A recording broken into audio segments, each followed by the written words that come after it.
up to about 10 years ago, things were very okay. When the Mumias began, it was leisure, money for leisure. You would get them in the bar and they tell you, ukicheza nitakuchapa na nikulipe. Part of the losses that the factory incurs are exemplified by this very poor harvesting. Mumias sugar, you have staff who are growing cane online. They're ashamed with Mumias. It's almost always the farmer's fault that there's a deer. Miwa hata kiangazi iko lazima upate kitu. Kwa napenda kulima miwa sana. Hata pato napenda. Hata sasa iko miwa kwa shamba. Management must just be right.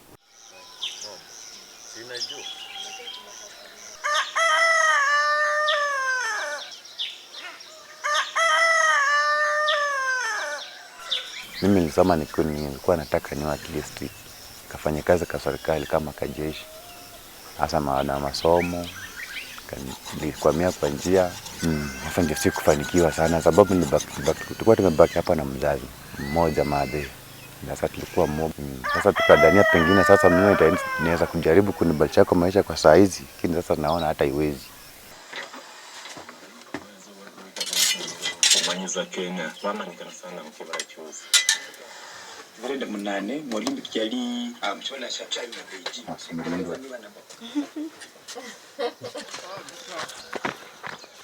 Kulima miwa kwa saa hizi ni kama utumwa sababu tukizidi kuiweka kwa shamba sana ni njia tu ile ya kujiongeza umaskini vile nimeona.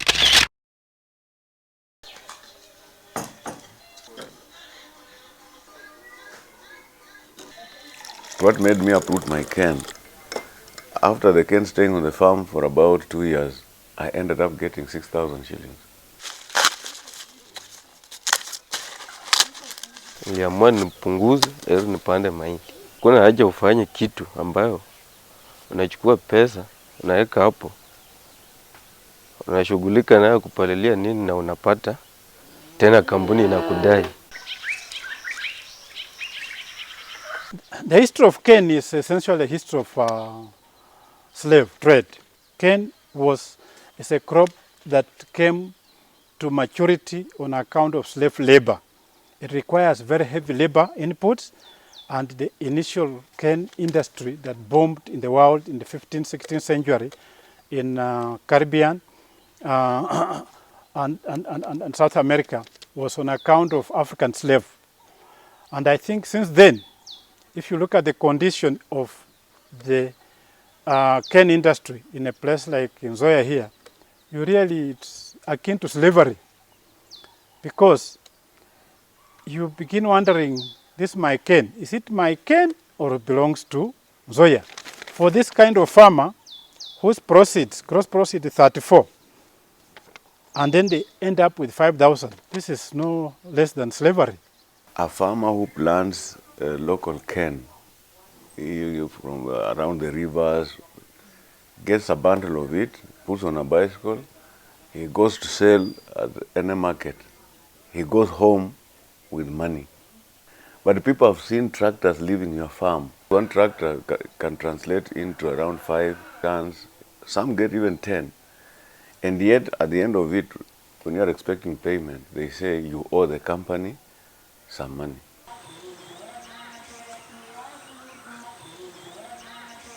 Hiyo maganda ya miwa ukienda hapa Sabatia inauzwa, wanapima kichwa moja hivi shilingi 200, shilingi 100. Ndogo hivi 100, kubwa kidogo shilingi 200. Sasa ni kati hii maganda nikupeleka kwa soko. Eka moja siwezi kosa kupata hata 10,000. Hiyo itakuwa DR. It almost will never be the company's fault that a DR is occurs. A DR is when a farmer takes input from the company, which is a cost. They take the land preparation, seed cane, and if the farmer doesn't look after his cane, when the cost is recovered, then of course his crop doesn't cover the cost of the inputs. The actual charge is not a debtor balance. Oh, okay. It's the actual charge. So what happens now, if a farmer, let's say he doesn't look after his crop, so he should, for planting, he should get 90 tons cane, no? So at 3,000 he should be getting 270,000 shillings, okay? So then he takes 70 off, he should get a net 200,000, Okay. Okay. Then he has to take off his harvesting and transport, which works out at around about 900, which would be 81,000. Okay. And then he would end up with 120,000 profit for the year of 1 hectare. Okay. Now what happens if this fellow doesn't get 90 tons of cane? What happens? Or if he sells 40 to us, okay, to MSC, and then he sells 50 to another miller, okay, what happens? We can't recover this 70 because there's not enough money in the 40. Do you understand? So that's how he ends up with the deer. Yeah, that's why I'm telling you, it's almost always the farmer's fault that there's a deer. I am James Wakungwi Sakwa. I have been a cane farmer for over 25 years. Former times, up to about 10 years ago, things were very okay. And actually, cane farming was very profitable. These iron sheets you see, because of sugarcane. People used to live in grass-thatched houses. I can tell you, our people used to go for holiday in Mombasa. The things you see in tea and coffee growing areas, people get bonus and they go basak, they used to happen here. When the Mumias began, Mayoni was our ginger. For those of us from this area, we did not need to go to Uganda to ginger. We went to Mayoni. There was lights, there was new tarmac, there was leisure, money for leisure. But today, you go to Mayoni, you will not even want to stay there a second. Nowadays, everybody's crying. It is so bad that even young girls who are being married around this place, no dowry is being paid. We have even lost our dignity. That is how serious it is. From a people who would fly to Mombasa. By the way, never used to go by road. People who would fly to Mombasa for holiday because they have harvested. You would get them in the bar and they tell you, ukicheza ndakuchapa na nikulipe. Because they have the money. Those stories we tell people, they think it's a myth. It was referred to as the sugarcane experiment. Designed in the 1960s with the opening of Chemelil Sugar Company and carried on in the 70s when Mumias Sugar opened, it was a model that put sugarcane farming in the hands of the smallholder farmers. This model, some argue, is how the sugar industry was doomed from the start. The overall problem with the industry in terms of cost of production is the size of the farms. In the Mumias area, the farm average is 0.4 of a hectare. And that's not a commercially viable enterprise for sugarcane. A serious cane farmer needs to have at least 5 to 10 hectares. First of all, they have been having wrong varieties to wrong soils, so compatibility was lacking. We had embraced the early maturing varieties, which somehow picked well at plant level, but ratoons were miserable. So ratunability was very poor, and for that case, the productivity came low. If you look around, at least more than 80% of our farms are sugarcane. So if you take 2 years and you are paid a negative or not paid for another 1 year, then your life stands. You cannot pay fees, you cannot meet medical expenses, you cannot even, here we really value paying dowry. You cannot pay dowry, that means maybe you cannot get married. What caused the downturn was the prices of sugar when they went far below our cost of production. So that's when you start accumulating debts. I think as an industry, there was a planning lapse in terms of cane availability. So you find that we are not getting as much cane as we require. That right there is Mumias Sugar Factory here in Mumias. And what usually happens when a factory is milling is that you'd see smoke coming out of the chimneys. But we've been here 4 days now and we are yet to see any smoke coming out of it. In fact, the locals are telling us that right now the mill only works twice a week. Former times, the factory used to close once in a year for proper maintenance. But even though, with 10 acres of sugarcane, nobody has ever talked to me to convince me to continue applying with growing cane. Nobody. I just do it out of my own conviction. So you can see there's this disconnect that you have a factory, it has no raw material, and you are comfortably sitting in your office. Kenya has an estimated 130,000 hectares of land under sugarcane in the various sugar zones, 82% of which is grown by small-scale farmers and the remaining 12% by the nucleus owned by the factories. Mumias Sugar Company in the county of Kakamega is the largest sugar mill in Kenya with more than 60,000 outgrower farmers. The mill produces more than 50% of all the locally produced sugar, yet it has been in intensive care, running up billions in losses in successive years.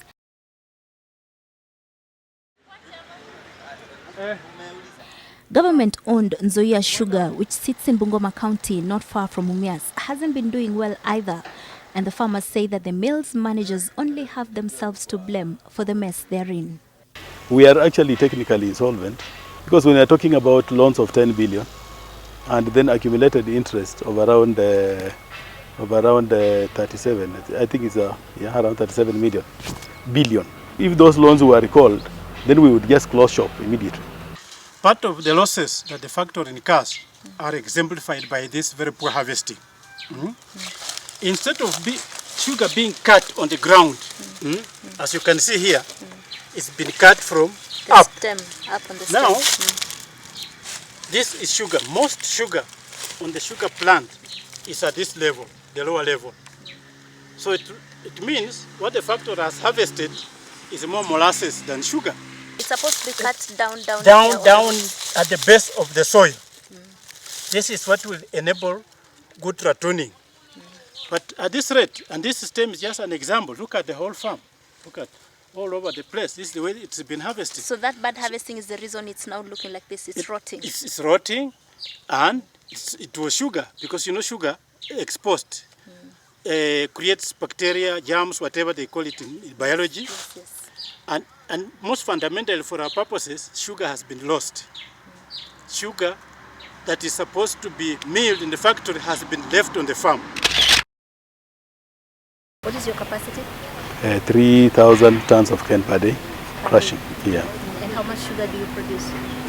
That is about 300 tons of sugar. Are you operating at optimal capacity? Yeah, very close there, about 90%.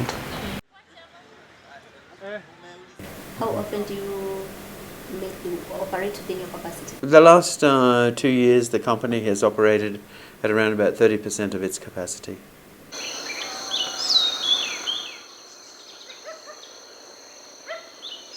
Miwa kutoka kwa shamba bado ni ya mkulima. Hata kiangoa jiani bado ni ya mkulima. Yenye tafika hiyo bridge ndio watawei. Na bado hiyo kampuni bado iko kwa hizo tani. Ukiona hiyo miwa yako umepata tani 6, ujue zilikuwa 12. Walichukua half. Unaona? Wamechukua half na tena hizi 12 wameanza tena kukata. Ndio wanaanza kukata vile wamefanya kazi. Sasa kampuni inachukua 50%. Hiyo inaweka kando. Inaweka kando. 50% imebaki ndio inaanza kuhesabu. Mbolea nini kazi yenyewe wamekufanyia. Kwa ile yako. Kwa yangu. Alitueleza hivyo. Akasema hii sheria wenye walitunga na sugar board. Currently, a farmer is paid at least 3,500 shillings per ton of his cane. Ni statement eyitsanga okutolipa mpesa. Ifendi kwa kufina hangorwa lakini siena ndilanga sempa kwa ndipire. Wende wapa panze peranga huo yimanyirete. This is a copy of a statement of my mother. This is dated June 2015. Her gross payment is 166,000, but her net is 7,800. The biggest problem is with Mumias Sugar, because if you went to Butali, if you went to West Kenya, the story is different. Farmers are being paid on time, they are paid well, and the cost of production is low. We used to have extension services. You could not plant cane without supervision. You couldn't weed without supervision. You couldn't harvest without the supervisor being there. Today they have subcontracted. Now these people who have been contracted to do those services, they are not as keen as the way the company used to do it. We used to have field supervisors on motorcycles, visiting every farm and advising on what should be done. Actually, you would be penalized for not doing proper cane husbandry.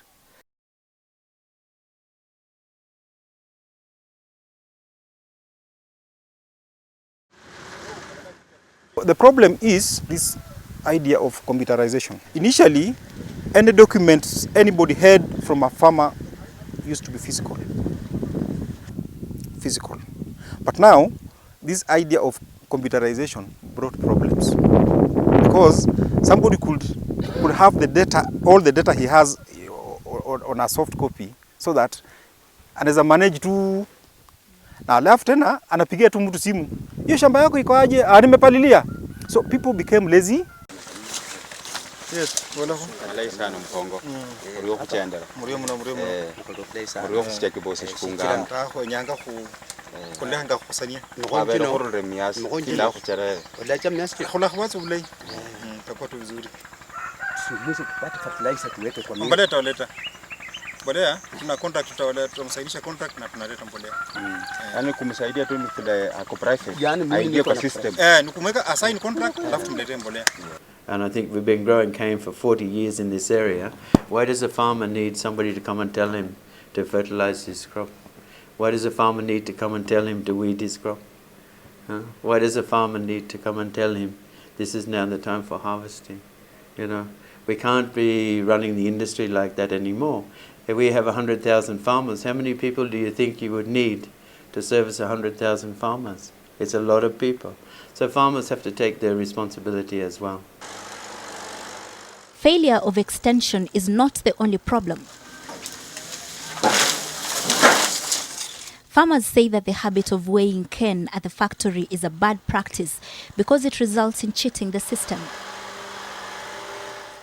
We have done our own investigation and we know how it's occurring. It is occurring through IT. Yes. I'll deliver my cane. It's 20 tons, for example.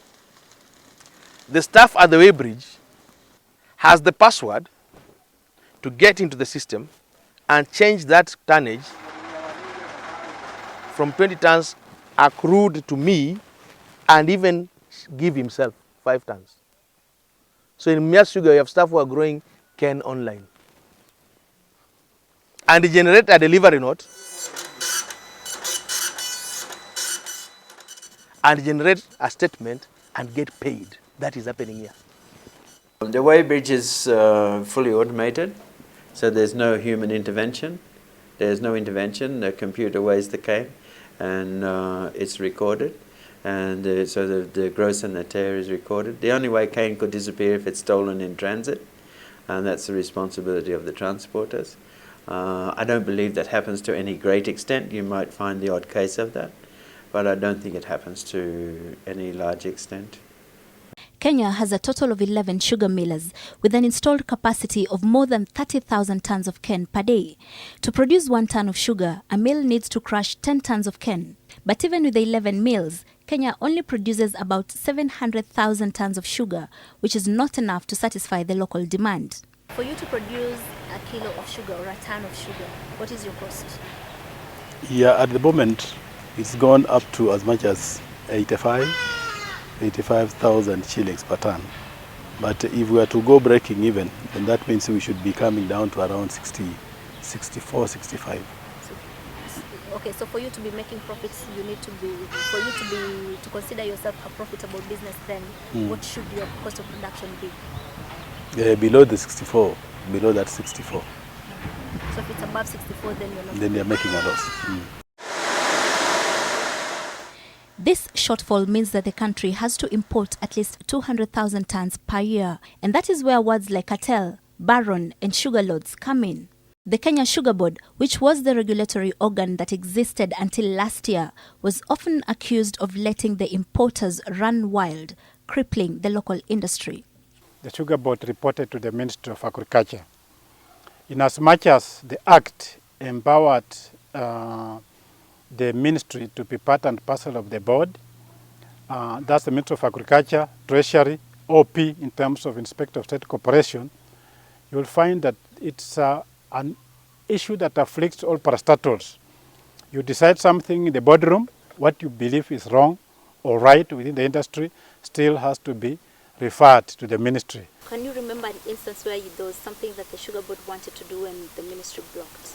The issue of imports, for instance, in as much as the ministry had, the sugar directorate had its own ideas of what import should be like, you'll find that importers will go straight either to Treasury or Kilimo House, and they will, the directorate or the sugar board will be instructed to do otherwise. I have not seen anywhere in my review where the intervention of government as in refusing the board to do certain things.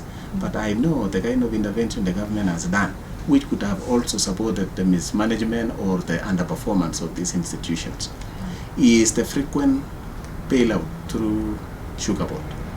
And so this notion which the mills, mostly public mills, knew that if we ran into trouble, there is money which is coming from sugar board, is also putting management in a complacent position. Yes, there are a number of things that sugar board could do, but all that these mills bothered about sugar board is because sugar board was a repository or the custodian of sugar development fund.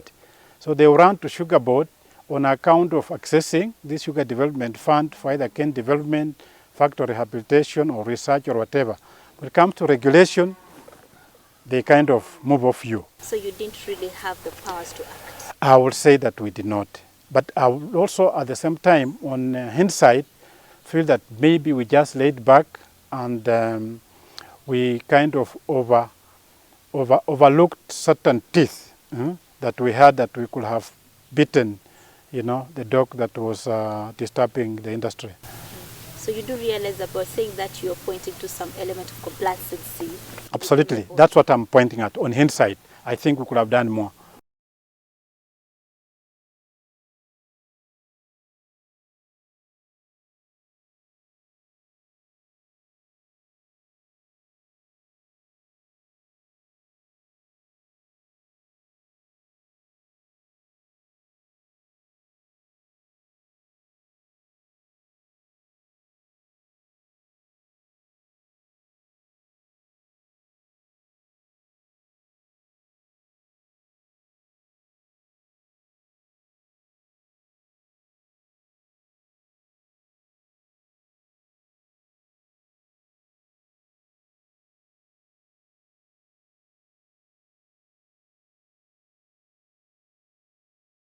The one thing that I believe that we should have done and we didn't do, and we tried, we couldn't, was the payment formula. At the sugar board, we had resolved, it was possible, was to stagger the payment. That in fact, on planting cane, farmer is paid something.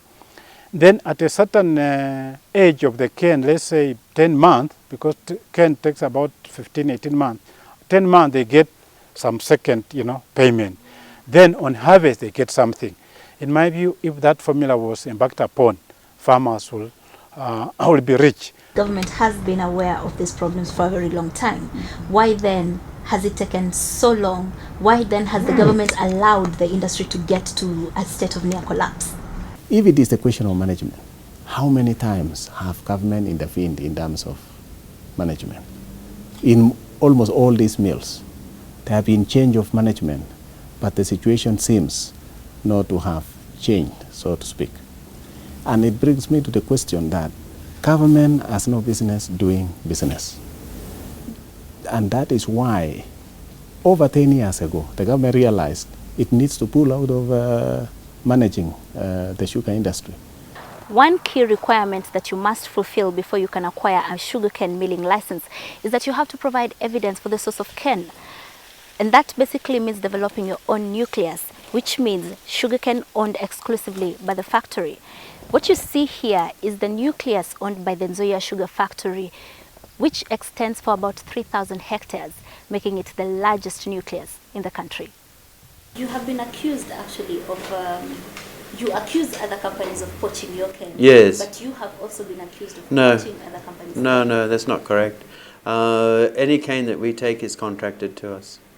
There's no poaching from the maize. Yeah. So you're not operating within Nzoia zone? No, we operate in a zone that's common to both of us, but there are no more zones anymore. That's been abandoned as a policy. We are now bringing in contracts where if Mumias have contracted 100,000 farmers, and the farmers have signed, and the obligations are very clear, and it has been deposited in the right place, then everybody will have to abide by these obligations. And so if that farmer then takes cane to another factory, there are penalties stipulated in the contract. And the penalties we are proposing now, and which are going to be enforced, is even as a miller, if you accept cane from a non-contracted farmer and you know it has contracted, the mill is going to be punished as well. Despite the challenges, a number of farmers insist on holding on to their cane and weathering the storm. Cane farming, let nobody cheat you, is profitable. But the management must just be right.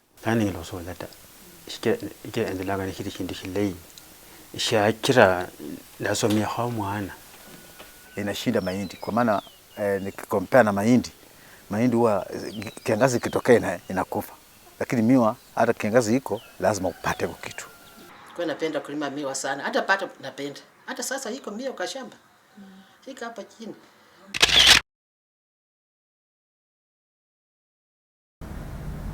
The government says it has put in place measures to help turn around the industry and lift farmers' fortunes.